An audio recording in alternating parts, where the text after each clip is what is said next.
ايوه يا سيدي، انا معاك. اعتبرني الدكتور المعالج بتاعك يعني، وربنا ان شاء الله يعيننا يعني، ويلاقي لك العلاج بتاعك بامر الله يعني. انت ايه مشكلتك مع مصر؟ يعني انت مشكلتك مع مصر كمصر، ولا مع ناس معينة في مصر؟ طيب. لو مشكلتك مع ناس معينة في مصر، فانا عايز اقول لك الناس اللي بتسيء ليها دي، الانجازات اللي شفناها يعني في عهدهم ما شفناهاش من 30 سنة مبدئيا يعني قيادات محترمة، قيادات أنشأت آه، أرقام فلكية من المشاريع بمختلف أنواعها. يعني بسم الله ما شاء الله، يعني الله أكبر يعني. فدي أول مشكلة، لو أنت بتعاني من دول يبقى أنت أكيد كده عندك حالة نفسية ومحتاج دكتور نفساني. تمام.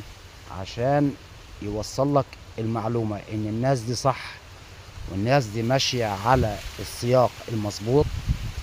أما إذا كان مشكلتك أنت في مصر نفسها، فهنا يبقى موضوعك خرج عن السيطرة يعني كده موضوعك خرج عن السيطرة. لا هيمشي معاك علاج نفسي، ولا هيمشي معاك علاج ايا كان نوع العلاج يعني، او الحالة، لانك انت وصلت لمرحلة سيئة خالص يعني، خالص يعني.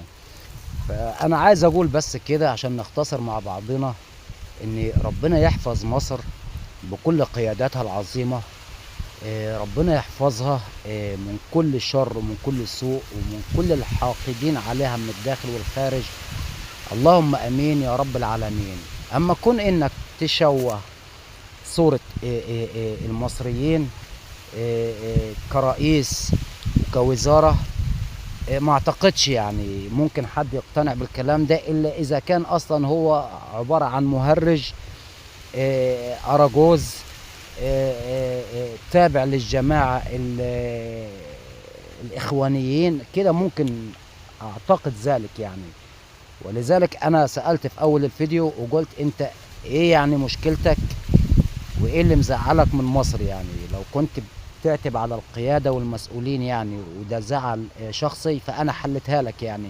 الناس دي ما تزعلش منها، الناس دي تشال على الراس يعني انجازات ومشاريع بسم الله ما شاء الله. اما اذا كنت انت شايف مصر يعني بصورة عامة يعني، فهذا موضوع خرج عن السيطرة يعني. وفي كل الاحوال ربنا يحفظ مصر من كل اعدائها، وتحيا مصر. السلام عليكم.